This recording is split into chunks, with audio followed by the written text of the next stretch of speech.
Welcome to the Cherish and Conquer podcast, the show dedicated to celebrating female entrepreneurs' strength, resilience, and innovation.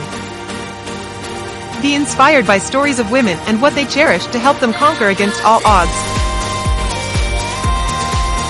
Every other week, you will learn from remarkable women on how they navigate challenges, uphold their values, and create sustainable success. And now, here's your host, Jim Rembach. Hello and welcome to the Cherish and Conquer podcast. Today we're going to talk about something that I think sometimes can be a mystery and then also sometimes can be something that gets overused when you do know about it. And we'll talk about that in a second. But ultimately we're saying what drains you and why is how we oftentimes think. But let's flip it around and say, how can you discover how to be more resilient? Because that's really what we're going to talk about today. And we have Helen Kane on the show with us today. Helen, welcome. Thank you. Thank you for having me, Jim. Now, before we actually get into the discussion on really the two different ways that we message in our brain, with the, hey, how do I, what drains me and why versus how to be more resilient, tell everybody who's listening and watching how you're actually making a difference in the lives of the people that you work with today. Well, the way in which I support people in my work is that I help them to truly understand what it is that gives them energy, what it is that puts that fire in their belly, that means that when they're going about their day, that they're able to do that feeling fulfilled, energized, and getting the best out of themselves.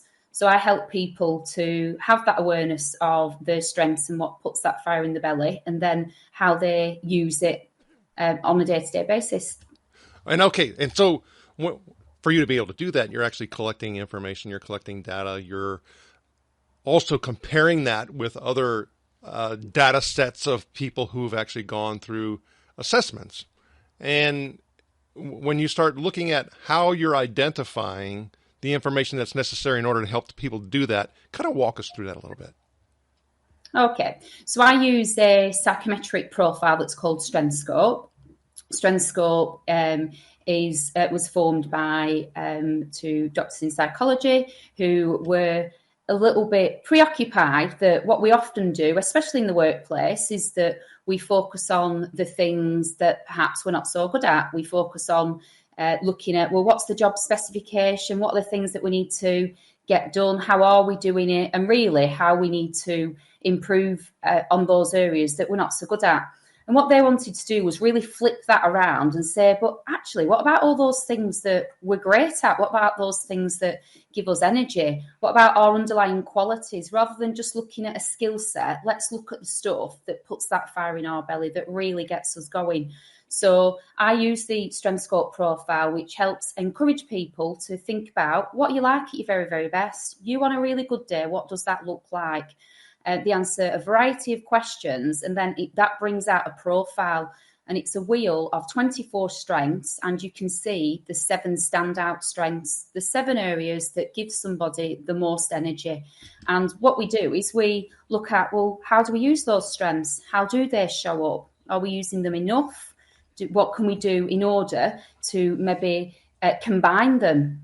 It's that idea of synergy, a synergy of strengths where the combination of all of those strengths is much, much more and gives us much more energy than just looking at them separately.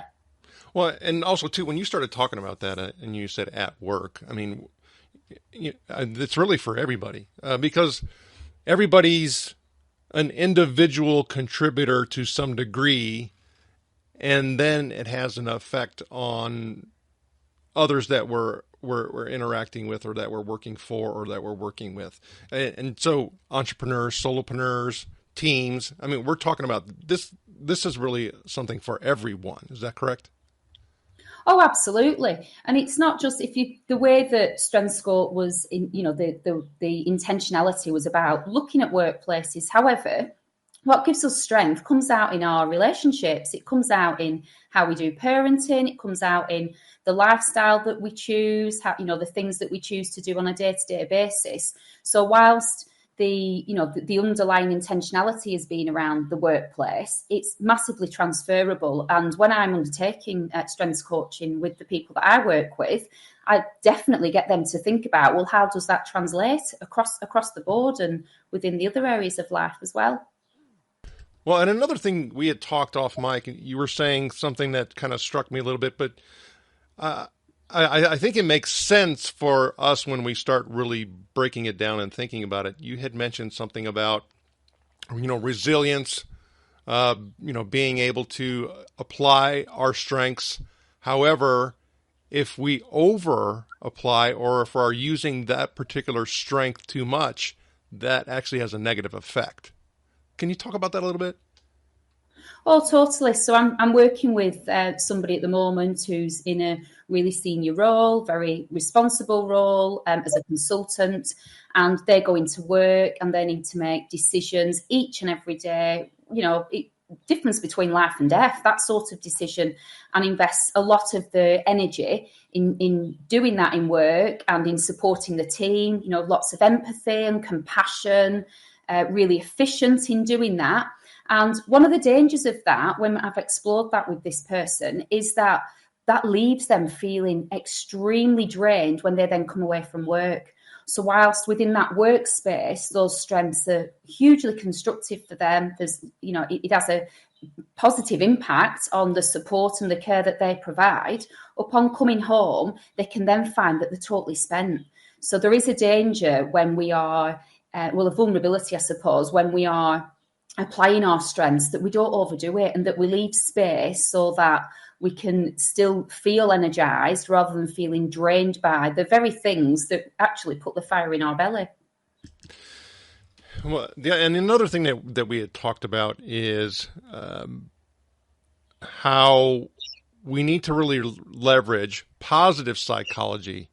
And in a lot of instances, our default really has us focusing in on rehashing the past, talking about what failed, and really, over focusing and overemphasizing those things.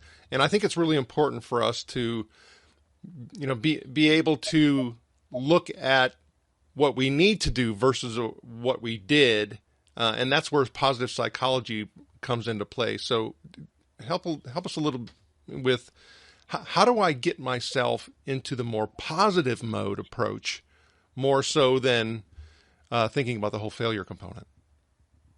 Well, it's about mindset, and it's about us being able to frame that mindset in a much more positive way. And we can do that through strengths coaching.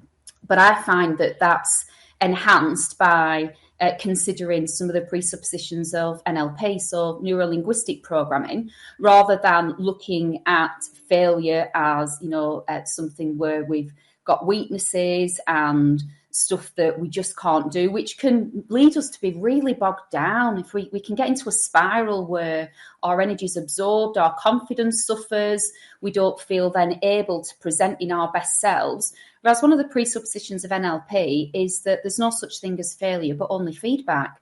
So it's about how we frame that and about us looking at, if something hasn't perhaps gone the way that we've expected, it's a learning experience. It isn't something that we need to beat ourselves up about. It's something that we can reflect upon and then learn so that we can take it forward.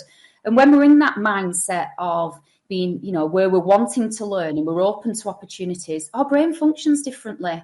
It opens up, we have the neurons firing, and we're able to draw upon some much more positive and creative solutions than we are if we've got that real focus on, weaknesses and vulnerabilities, and we're closing our mind off. We really want to be able to open up our thinking so that we can pull upon all that really positive stuff that's there in our subconscious.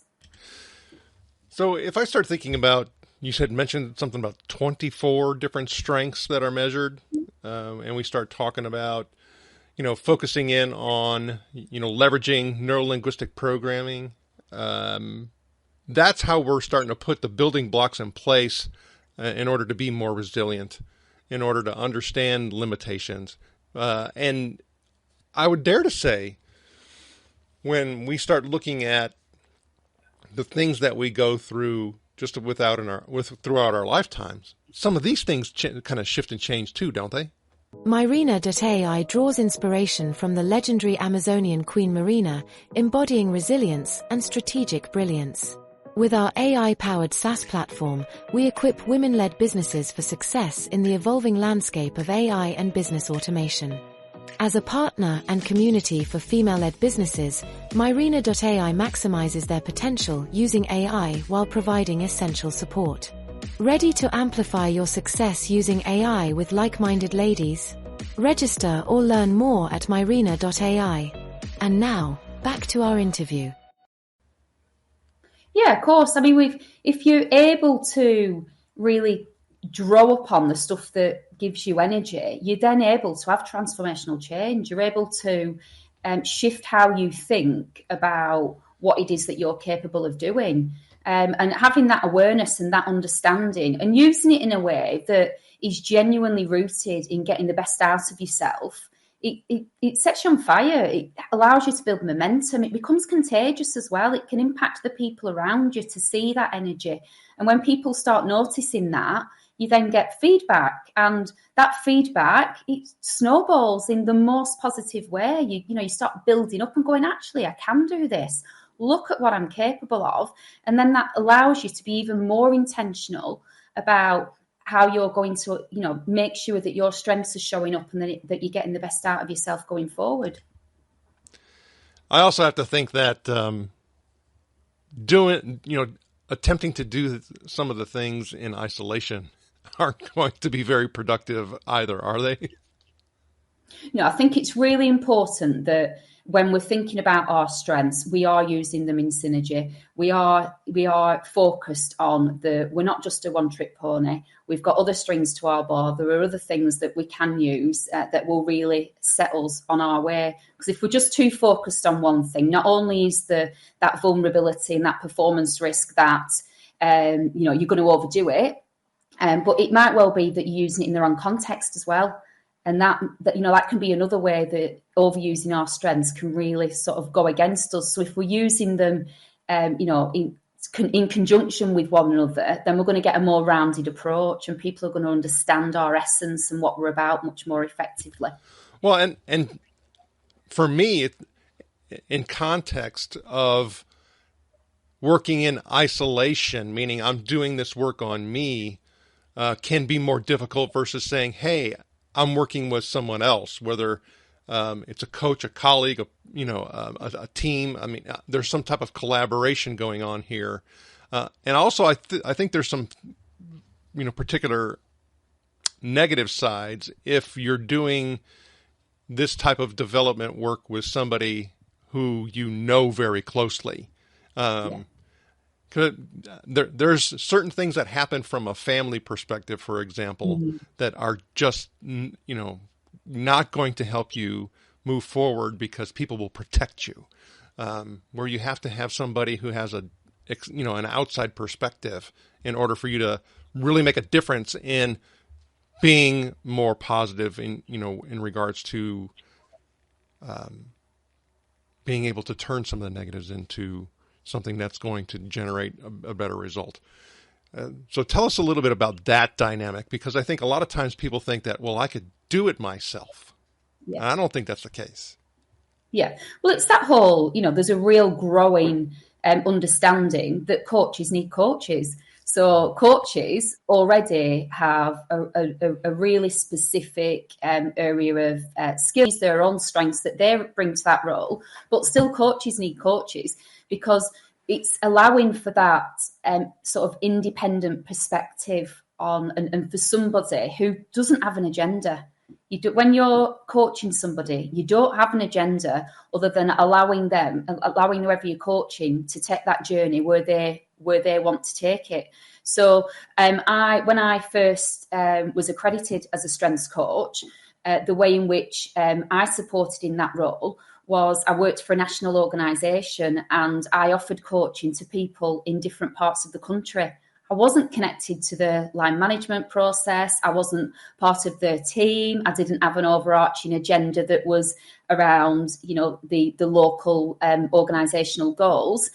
I was completely detached from the work that they were doing on a day-to-day basis. It helped that I had an understanding of what that role was, but it meant that they were able to come into that session to relax, to be open, to be honest, to be transparent, and to think in a much more creative way than they might do with the line manager. Even when you've got a really positive relationship with your line manager, there are always those biases that are in place where you might think, oh, I won't suggest that. They probably don't think that's a good idea. Oh, that won't be a goer. So I'm not gonna go down that road. Whereas when you do that with somebody who's in a coaching capacity and independent from that structure, you're much more likely to go, oh, do you know what? I'll just mention this. And then you can start that conversation. And then what would happen on the back of that is that they would then go to their own line manager if they did have an idea, and they'd scoped it out with me and they'd explored it and boosted their confidence and thought about really strategically and intentionally about how they would use their strengths in order to move things forward. Then taking that to the line manager wasn't quite as daunting. It was something that they were able to go, oh, do you know what? Yeah, let's give this a bash. And it's the same to be said when, one of the things that I share with people who, organisations or teams who might want to commission my service, they might already have a decent setup as far as wellbeing is concerned. They may have, decent HR or organisational development partners, but they're still part of the organisation. And it's a bit like marking your own homework, isn't it? You're going to mark your own homework. There are things that you might just skirt over a little bit. There's stuff that you might go, oh, well, we don't really go there. Whereas actually, if you've got somebody who is independent, who doesn't have an agenda, and all they're doing is reflecting back and encouraging you to consider the things that you're raising, the stuff that you're bringing out in those sessions, then it's a much more constructive sort of context within which to be working. I think that's so important, and I think what does the old saying go in regards to lawyers? It said any lawyer who represents themselves has a fool for a client, and you have to think about some of these things associated with development because it's a journey.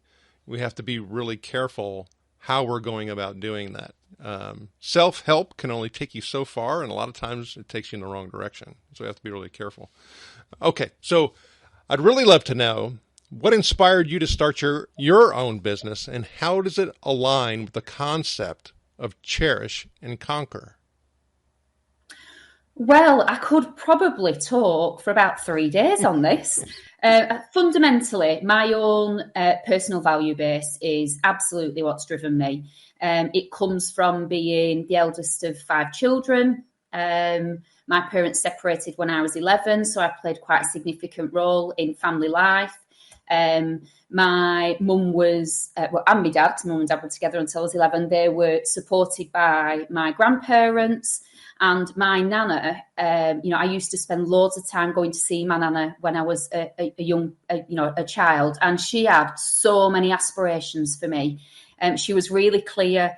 I was tiny, and I remember when we moved into the parish in which we grew up. My nana was very religious, and she invited the priest to come and do a visit. And she said to the priest, "Oh, she's a really bright girl, our Helen. She really wants to help people. And you know what? She's going to go to university and she's going to be a teacher." And that was the absolute pinnacle of, in the 80s, if you were going to, from a council estate in Preston, if you were going to really win at life, you were going to be a teacher. And that confidence and that gave me aspirations. That made me think, do you know what? I really do want to be going to university. I was the first person in my family to get a degree, and it really propelled me forward. And it was, some of my life experiences, growing up around, some adversities and deprivation. I would get involved in, like at school, I'd get involved in fundraising. And, I always had a real clear value that everybody deserved opportunity. So it didn't matter where you lived, what family you came from, mistakes that you might have made. We all deserve to have opportunities. And unfortunately, the way those opportunities present is different depending on the context in which you live. And I've always felt very strongly that we should do something about that context. We should do something so that people who perhaps don't feel that they're in a position in order to take opportunities are given the right cheerleaders around them, the right support, the right messages, and the right, inspiration so that they can achieve the things that they want to achieve. And it was that value base that took me into social work. So I've been a social worker for 22 years. I started off working in youth justice services. I've worked in various contexts in the public sector with children, young people and their families. I've always been propelled by that. And what that social work training did to me is it made sense of some of my values, and it put some of it within a theoretical and strategic context, which almost illuminated them. It did set them alight. It helped me to apply the stuff that was so important to my core, but become much more conscious and intentional and aware of what that looked like. And I suppose when I then made this decision that I was going to set up my own business, I spent quite a lot of time initially just thinking, who am I? What? Because I've been in social work in the public sector, which was a very pressured environment at times, extremely stressful at other times, massively rewarding. And that cultural shift to setting up my own business, I've got to say, it did rock me at first. I just thought, what's this about? And I got involved with a business support service locally, and I've got a business advisor. So one of the initial conversations that we had was him saying, well, what are you about and what are the values that are bringing you into what you're doing? And it's like you say, you don't always realise this stuff on your own. But all he needed to do was ask me that question. And what it did for me is it made me go, oh, my days, it's almost like I've rubbed out all this experience that I've brought in life just because I'm new to business. I'm not new to life. I'm not new to coaching. I'm not new to supporting people to build the resilience and to get the very, very best out of themselves. And when that clicked into place, that absolutely helped me to be much more clear about what it is that I bring as a coach, and to, be confident to reflect upon all of those experiences and to value what I'm bringing into the coaching world and what it is that I've got to offer people, whether that be on a one-to-one, whether that be in a team, in an organisation, whether that be a community group or, services that charities offer. It just helped crystallise what that means for me and how I can deliver the very best that I've got. Oh, that's a fantastic. I talked forever, don't I, Jim? Sorry. No, that was fantastic. I mean, the dimensions that you shared within that and how you actually went through and found that clarity because of, their guidance. And I think that was very insightful. So thank you for that. Mm-hmm. And so, you talked about opened up for you. I'd like to know if you could share a story when embracing feminine qualities or strengths actually helped you to overcome a challenge in your business or launching that business.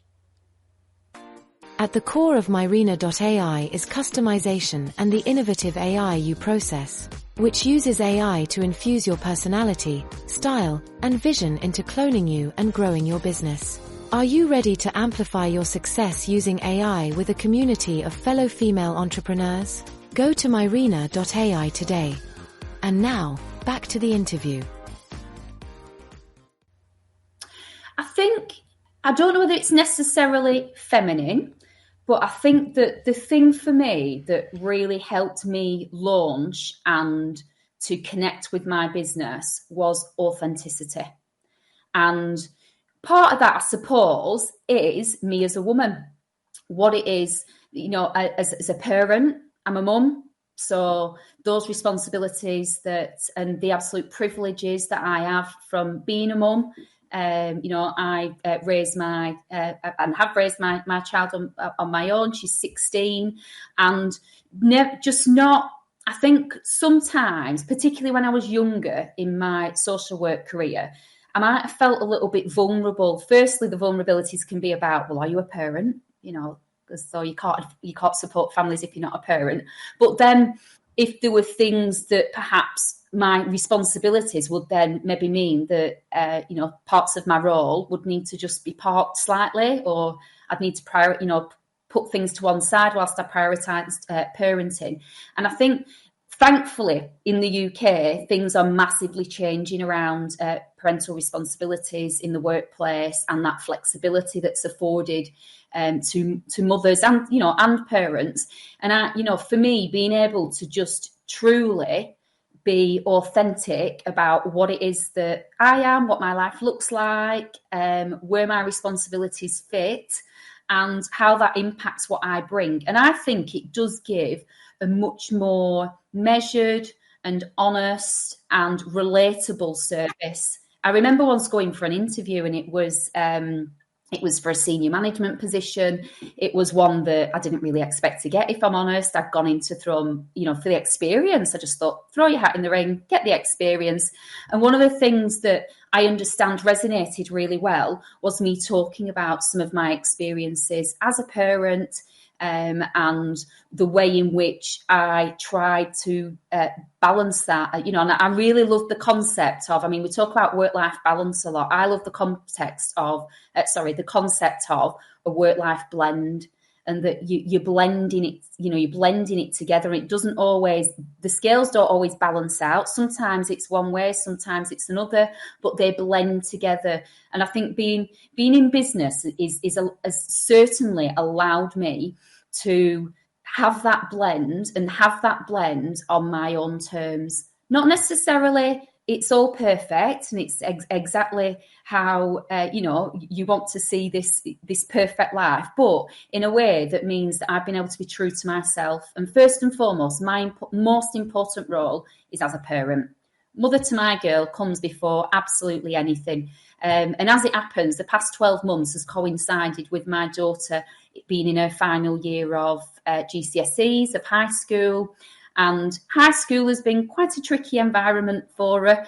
I could spend another 3 days talking about some of my ideas around education systems. But in effect, the reality is there are times when I've needed to be totally available, drop everything, and do what I've needed to do. And being in business has afforded me that opportunity. And I also think that what I've been really humbled by, and that what's just then really helped you to propel forward, is the support of the community as well, the support of my business community.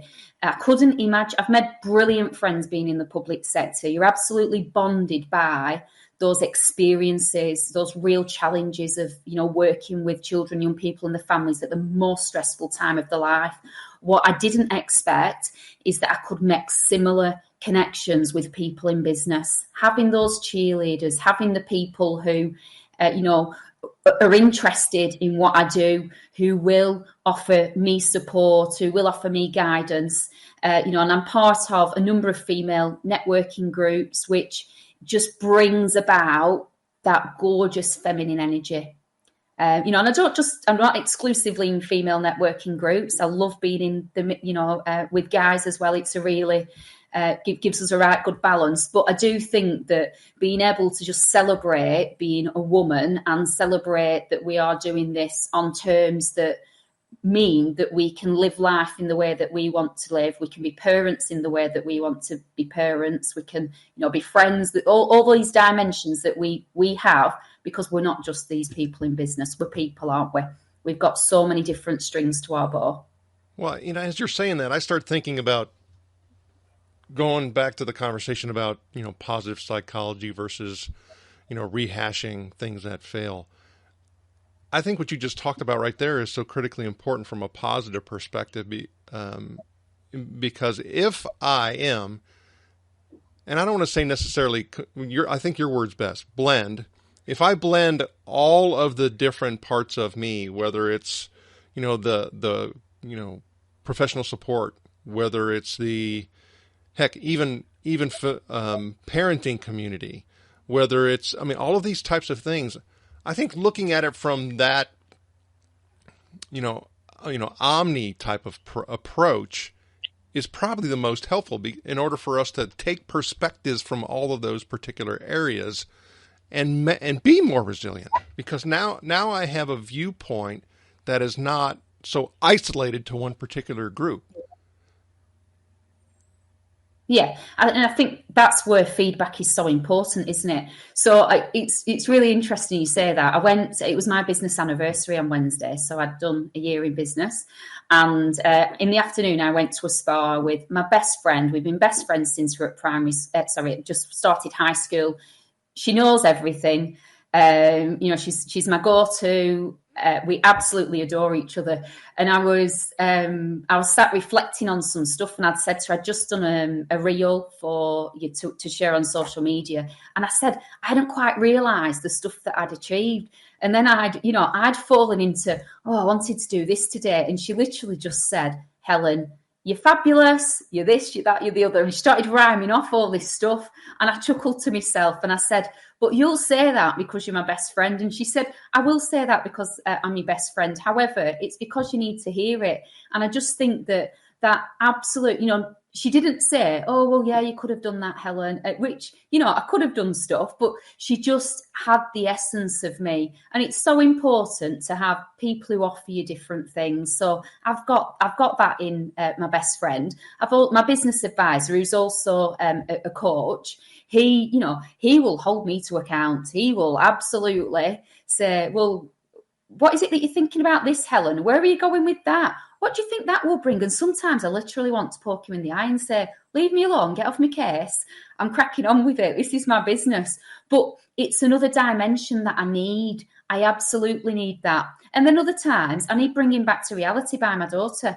If I've been busy, I've been on the go, efficiency is definitely a standout strength for me. So I can be boom, boom, boom, get on with stuff. And then sometimes all she needs is just a little bit of chill. And she'll go, Mum, what's going on at the moment? And it just brings you back to reality to go, oh, yeah, actually, I probably need to wind my neck in a little bit there.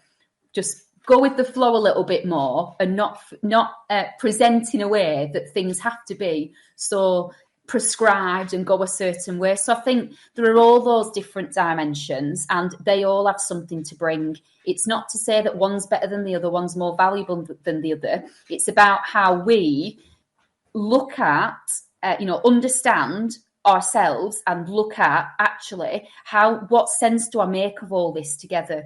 How much do I focus on these areas of feedback so that I am as resilient as I possibly can be? And also so that I'm giving as well as I possibly can. The feedback from my daughter, it's brilliant because it helps me to go, oh yeah, right, all right.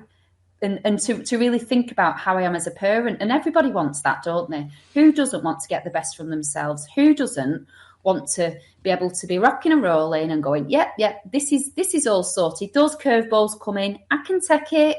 We can manage this because I understand myself. And I know the things that I need to just dial up a little bit just to get me through. Or sometimes this isn't, toxic positivity. This isn't saying everything's amazing. Sometimes it's about sitting in that place and going, oh, all right, this is where we are. Okay. But I can have some optimism about what the future looks like. We might be here today, but I understand where I want to go. I understand how I'm going to get there. So I might camp out here briefly, but we're not checking in and staying in this hotel forever. It's just where we are today. So, it's really helpful to take a balanced perspective and to see life through, a more varied and I suppose it's a balanced lens, isn't it? Most definitely. I mean, thank you for sharing that. So now we're actually going to pick up the pace a little bit, and we're actually going to go through our breakthrough blitz. Okay, Helen, this is an opportunity for you to give us quick, rapid answers to a few questions. So are you ready to help us break through? Yep, I sure am. All right, here we go. So what's your favorite productivity tool or app? Ooh, obviously it has to be StrengthScope. However, I do love Calm. Brilliant. What's your favorite way to unwind after a busy day? Walk the dog. If you could have dinner with any female business leader, living or deceased, who would it be? Oh, I couldn't possibly answer that. Oh, although I do really love, I can't remember her surname. Sarah, somebody off Dragon's Den. Absolutely love her. Northeastern lady. I can't remember her surname. She is fantastic. Real on it. All right. So what's your favorite quote or mantra that keeps you motivated? No such thing as failure. It's all feedback. Absolutely. And what is one piece of advice you would give to aspiring female entrepreneurs? Ooh. To be open to advice. Just do it. All right, so here's my last Breakthrough Blitz question. What's the biggest misconception that people have about being a female entrepreneur, and how do you address it in your own experience? I think the biggest misconception is that we don't work hard. I think that there is a view that because you're able to do things like the school run, you're able to make sure that you, if you want to, you're able to prioritise those elements of your life that you sat painting your nails and that you've not much better to do. I think the way in which you address that is quite simply the social proof. It's showing what you're doing. It's showing up. It's sharing the feedback that you're getting from other people. Having a chronology of what you're doing. So that might be photos. It might be posts on social media. But just giving that, just showing what it is that you're doing and what you're achieving. Helen, thanks for sharing your knowledge today. Can you let the listeners and watchers know how they can get in touch with you? Yes, you can go to LinkedIn and find me there. My name's Helen Kane and my business is Forte Strengths Limited. I hang out there most of the time. I find it a really productive space, a really helpful space where we can share ideas and keep a track on what's going on. I've also got my website, which is www.fortestrengths.co.uk. On there you can see an outline of what support it is that I offer, and also what's underpinning that, what it is that brings me into coaching. There's some stuff on there around strength scope, on positive psychology and NLP, because they're really the cornerstones of what it is that I offer. Helen Kane, thank you for sharing your knowledge and wisdom, and we wish you the very best. Thank you very much. Bye. Thanks for tuning into the Cherish and Conquer podcast from Marina. Join our community of trailblazing women at community.marina.ai and get access to exclusive resources, checklists, and guides. If you found value in today's episode, please rate, review, subscribe, and share it across your social platforms. See you soon, and remember, barriers are for breaking.